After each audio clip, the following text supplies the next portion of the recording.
So finally, it's time for another talk in the series, The Swedest Deal, that we create together with our sponsor, Every Game Poker. This time we talked to Daniel Negreanu before the World Series of Poker, what his thoughts are of with just weeks left to play, how to play in Ballys and Paris, and how life is outside poker. Here we go. It's time for another episode of The Swedest Deal. It's been a while, but now I'm talking to Mr. Negreanu. Daniel, how are you? I'm doing great, sir. Long time no see, long time no chat. Yeah. How's life in Vegas? You still in the same house? Same house, on my couch, my infamous couch where I was laying on a pillow, and we had a conversation that ended up being a meme. Do you regret doing that talk? Oh, I don't care. It's all good, you know. I'm like I ultimately look at this. I'm in a place in my life where I'm the happiest I've ever been, you know, and everything you do leading up to that, I think, plays a role. So I wouldn't change anything. I totally agree with that. I try to say that as well to people that I know that sometimes hangs their head and go like, well, everything you do leads to something, and if you're a happy place, everything bad also led to that. So, but I remember that talk. I saw it the other day. We got some shit from Mr. Polk, didn't we? Oh yeah. You know, for years he had a billboard and everything. Yeah, I saw that. They took a 30-minute interview, a 30-minute interview of an explanation, and just took four words out of it, out of context, and that was it. You know, but that's the thing. You know, like in politics or anything like that, you can do that. You can twist, you can bend, you can make something seem like it's if people only heard those four words, they're like, wow, that's awful. If they listened to the 30-minute conversation, then I'd be like, oh no, that all made sense. I remember I said the infamous words that he criticized me for. He said, well, aren't poker players spoiled? I said, and he was absolutely tearing me apart about that. Maybe. Yeah. Anyway, forget about that. That was old things, but that was fun. How's the last year been for you? I mean, it's been good. Lot more poker. Honestly, it's funny. Like, golf and all these other things take a back seat. I've really sort of rekindled the passion. And after the COVID pandemic, the World Series of Poker was late, and it's like right around the corner again. And I've been playing a decent amount at the Poker Go studio when they had events. So that's been like it's funny because it's like, I mean, I don't grind like I did when I was 24, but that's been the thing that I do most now, which is play poker, think about poker, and improve. So I mean, it's been a little bit up and down, but that's fun. What do you think of the Poker Go studios compared to the old high stakes poker and when that was recorded? Well, they've been doing high stakes poker again, Yeah, and they do it in the Poker Go studio. Yeah. So, but is it better or the same or is it similar? Honestly, you couldn't dream up a better situation for a studio than Poker Go. It's literally right on the strip, right in the front of Aria. Like right there, you have a studio where you can film and stream and create all the shows out of there. Like the high rollers, the high stakes pokers, the poker after darks, like you name it. We all do it in one spot. And it's such a comfortable place to play. You've got high ceilings, tables spread apart, bathroom, bar, chill area. It's like, I mean, if you told me that this thing existed, 20 years ago, I would have thought you were crazy. Yeah. That's great. And it seems like there's really good people working with it, like you would presume, right? Yeah, Kerry Katz is obviously the guy who put a lot of money into it to try to make this thing, it's good for poker, all of it, right? And then you got Brett Hanks, who has been, a player. He's got a bracelet for years, but now he basically works on the inside, and he handles, a lot of stuff, as well as Maury Escandani, who was also a poker player, who started working with Henry Ornstein to create high stakes poker in those shows originally. And he's still at the forefront there, as his poker productions. So it's a great team of guys. I like them all. I get along with them all, and they're like there's like even though Brent is not that old, he's an old school thinker, which I think is good. Like sometimes you think, well, old school, that's bad, right? No. An appreciation and respect for the new school, but also understanding the roots of what makes poker popular, and stuff like that. Okay, so what have you been focusing on over the past few months when it comes to poker? Are you gearing up for the World Series, I guess? Are you playing mostly No Limit, or what are you playing? Well, yeah, I mean, I've been playing mixed games for decades, and I know how to play mixed games. I know how to play mixed game tournaments. There's not a lot of those throughout the year, but I'm not concerned about that, right? My biggest concern is, high stakes, no limit tournaments, because there's a lot of big ones this year. They've really upped the stakes. The first week alone, you're going to look at like 400,000 in buy-ins potentially if you have to rebuy. So for me, I've really been focusing on no limit hold'em tournaments and really extrapolating all the things I learned when I was studying with solvers from heads up and kind of morphing that over to high rollers. And really, the one thing I think's changed most drastically about my poker game is the comfort level I have with punting. Now, for those that don't know what punting means, it's like fucking off your stack and like going broke and being like, oh, that was dumb. The more I needed to do that more in my life. So like, like punting has some value because it makes you more difficult to play against when people know like, holy shit, like he went all in here, he could have anything, right? Whereas I think before I go all in on the river with a raise, everyone's like, well, D-Negs doesn't bluff here. So it was very important for me to add more punting to my game. Oh, so it's like an investment almost that people should practice. Do you think so? It's an investment in essentially in balance, right? So like, for example, I played against you, right? And you never ever bluff. Well, I'm not going to have trouble playing against you, right? So the whole idea of bluffing is to force me to not just be able to like fold every time, but now I have to call you sometimes. Because if I don't call and you start bluffing a lot, well, now you're just going to crush me, right? So you have to be more than a one-dimensional style player. And when people have you pegged as a guy who doesn't bluff, then you don't get as much action as you need to. So I mean, when you play against players that knows you the best, do you sometimes do something that goes against your thoughts? If you know what I mean. If you play, but maybe you're not playing against people that really knows how you play. Oh, I do. Yeah, no, because listen, I play with a small group of high rollers, so they all have ideas about how I play. But I think that, they're not stupid, so they see that things are changing. So the way that they play against me has evolved and changed too, right? I think in the early stages, a lot of the adjustments I was making were working incredibly well because nobody expected it. And now it's, more balanced where people are starting to be curious. Like, wait a minute, this isn't old D-Negs, this is new D-Negs, who he's up to more tricks and he could be bluffing here, whereas before maybe not. Maybe you don't want to say, but what parts would you say is the areas where you improved your game the most, apart from what you just said? Yeah, no, really that. Really just being like, so for example, we play in high rollers with time banks where after 30 seconds you have to put in a time bank. And I'm forcing my opponents to use them a lot more because I'm putting them in more difficult spots.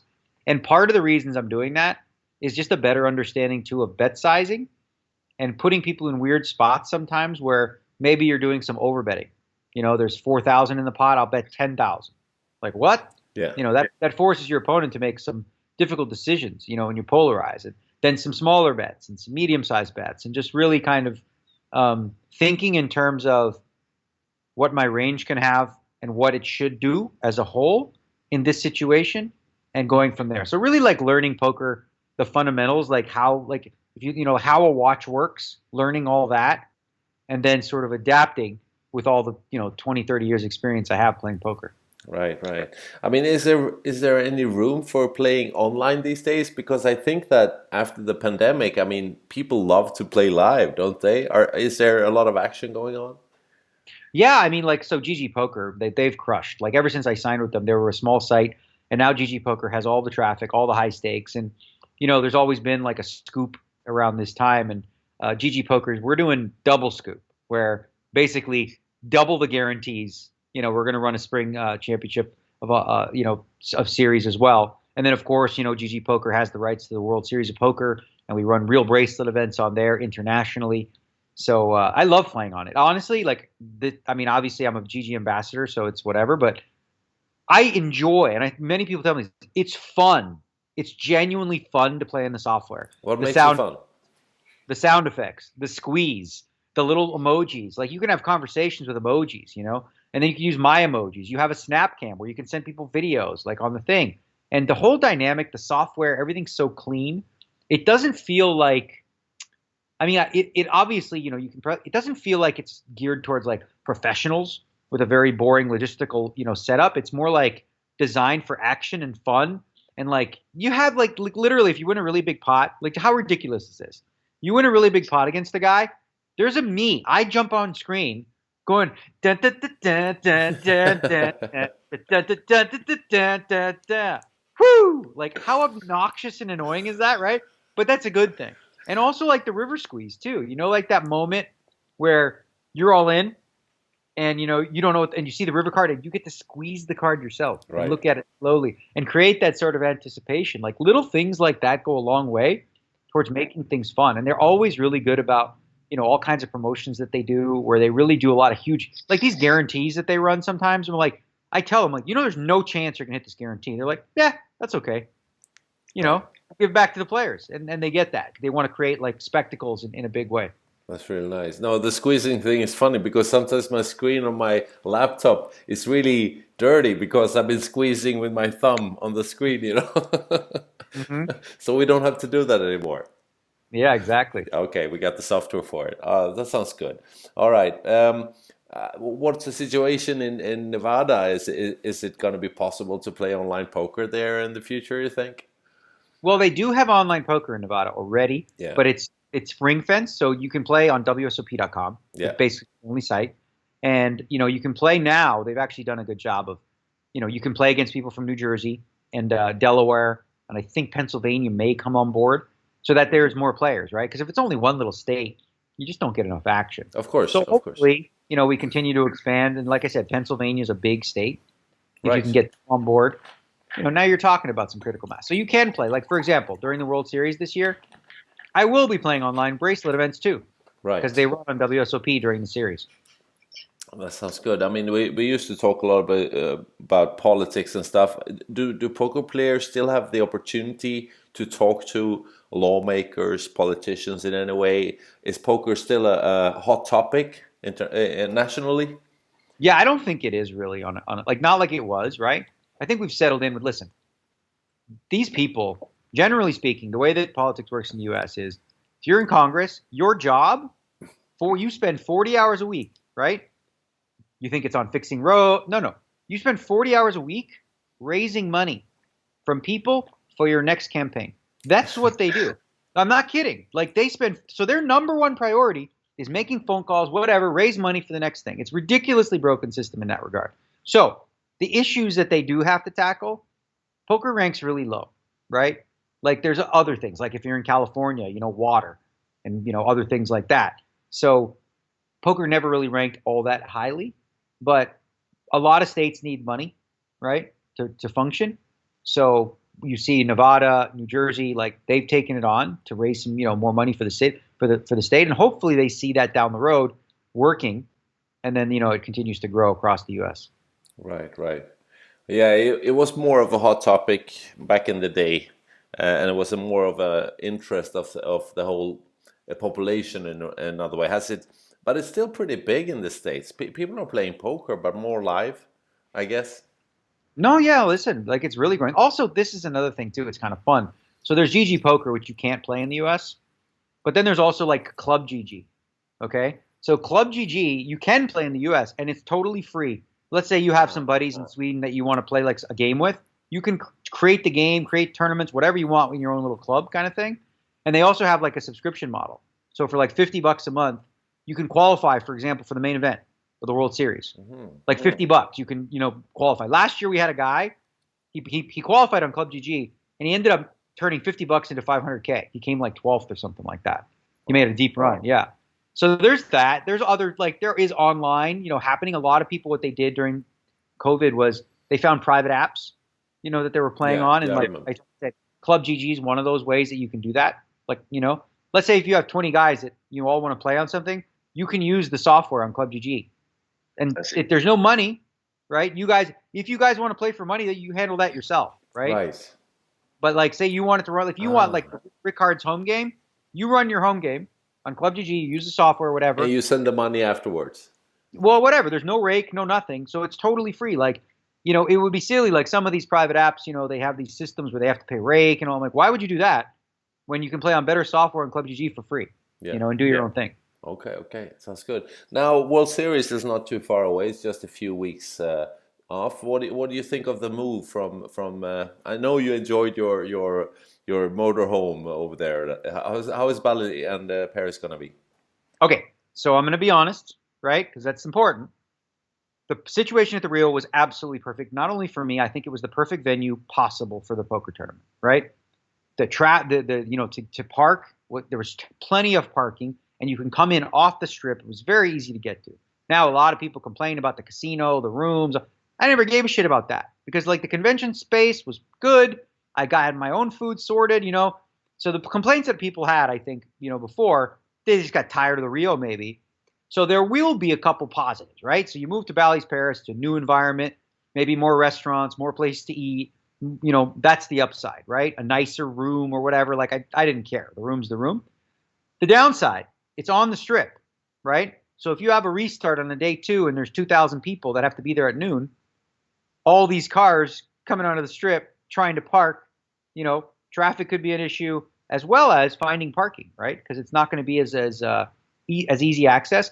People will figure it out, but I'll bet you no matter what, because poker players, you're the one who called them spoiled, but you know what they're going to be doing, right? All these guys who complained about the Rio, a week in, you're going to hear tons of people say, "Oh man, I miss the days at the Rio," right? But that's what people do. And listen, there's another important factor. There's going to be growing pains. It's the first year there, right?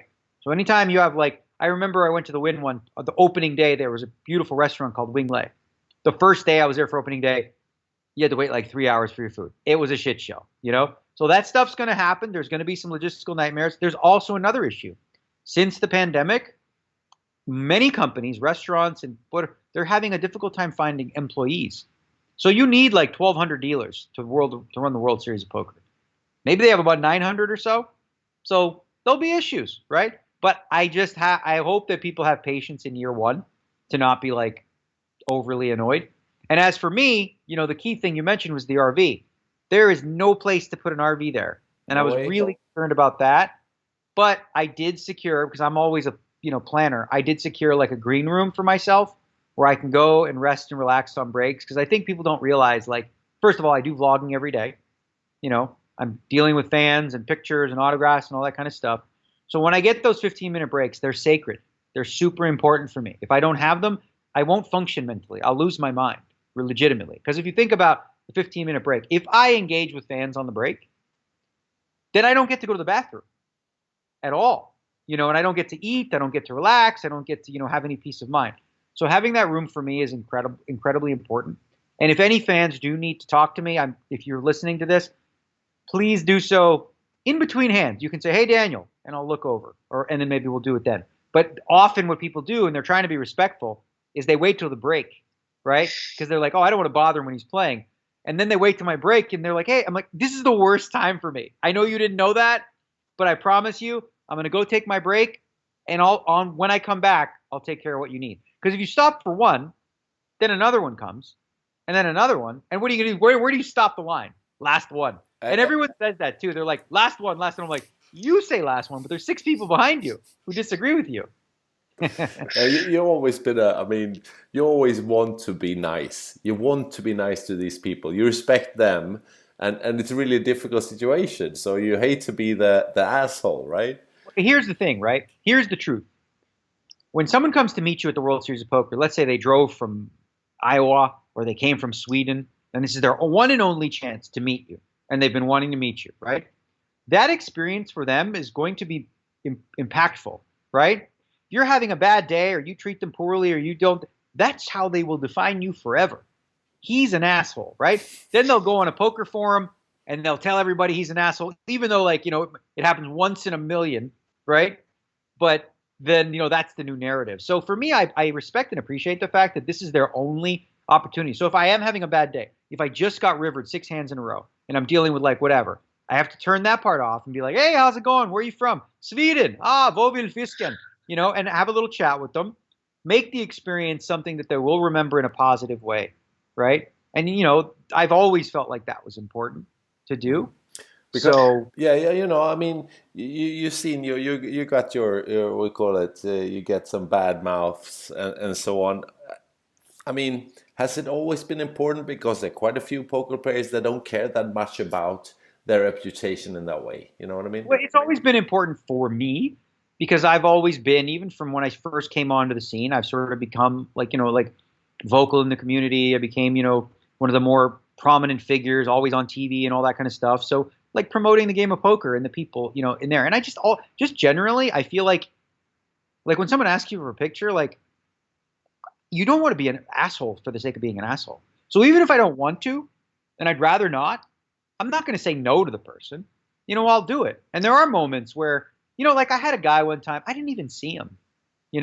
I'm walking through the halls, I'm talking or whatever. And then I read on the internet, he's like, oh, Negreanu, I was calling his name and he waved me off. He didn't even take the time. I'm like, you got to be kidding me right now. Right. Like, and there are altercations where people can be too much.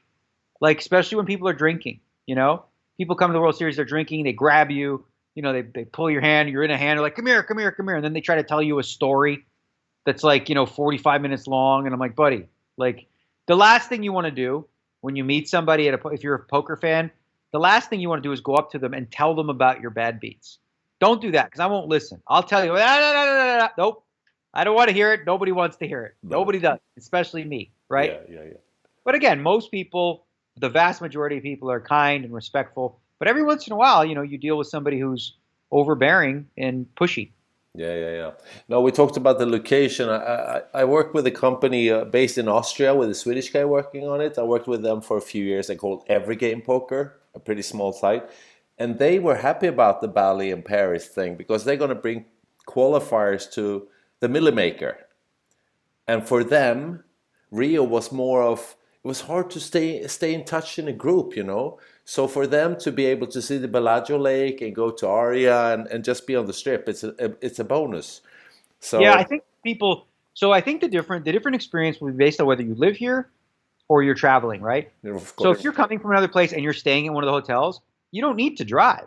You can take a tram, you can walk. Like if you're at Bellagio, just walk across the street. If you're at Aria, you walk across the street. So for those people that are coming, I think they'll have a better experience in that regard. Right. I think for some locals who are, driving in from Summerlin or Henderson, it's a little more logistically an issue. But yeah, and also, there's no question that, like the Paris is and the Bally's much nicer properties overall than Rio. Like there's more to do there. And again, you're right in the heart of it. Where Rio, like you go to Rio, play the World Series, and then you leave. Like you don't hang out there, right? You just get.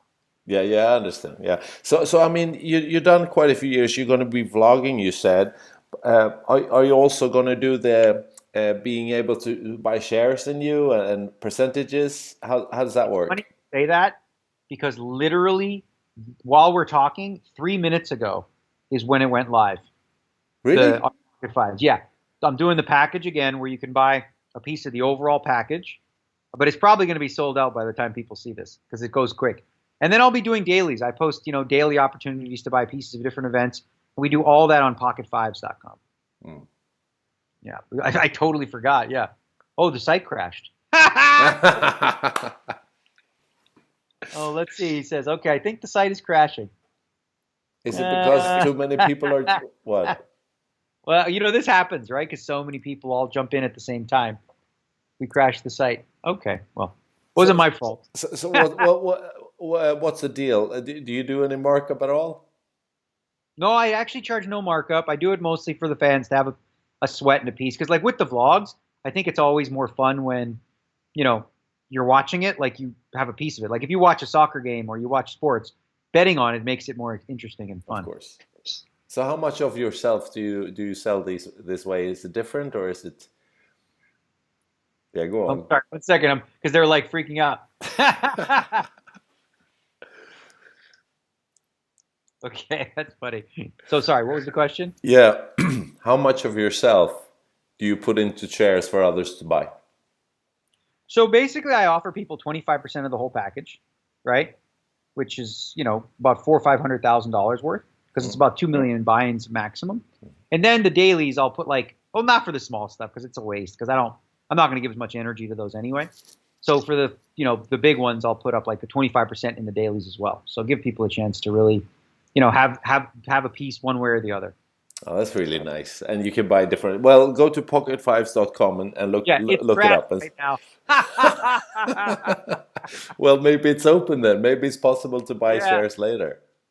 I knew it was a very real possibility because when we've done this before, we did it for somewhat of a limited group, but opening it up to the world, you know, it's just, you know, even when you, because we did this before and it happened, you know, the site crashed when we first did it.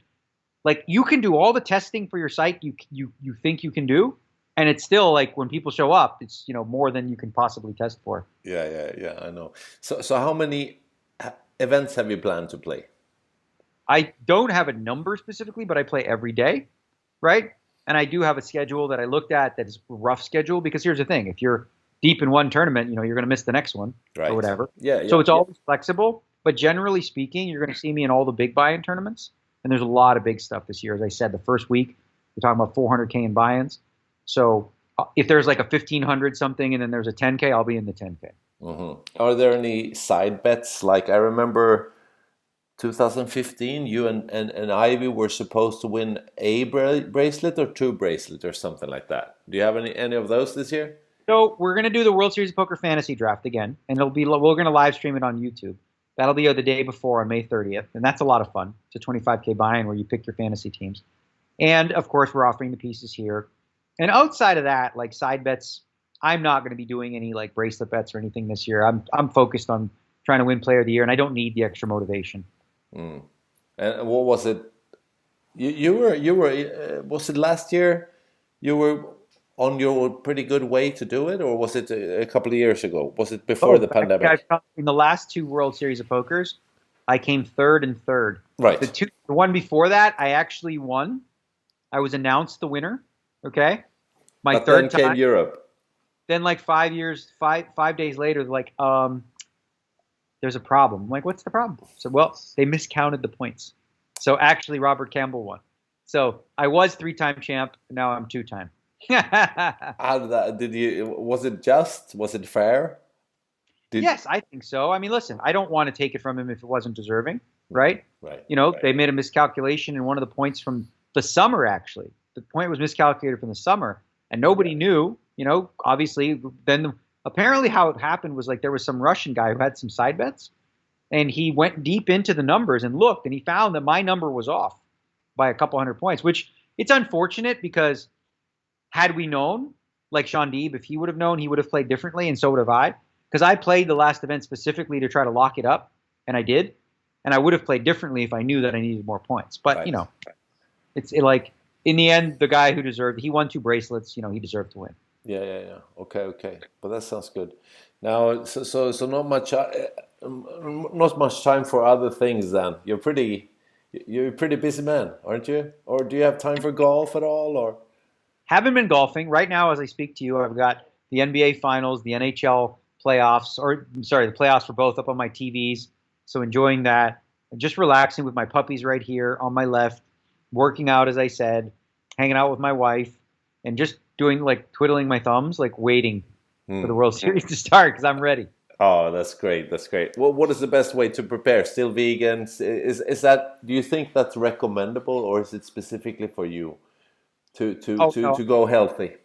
I would say this. I would say anybody who hasn't, you go to Netflix and watch a documentary called Game Changers.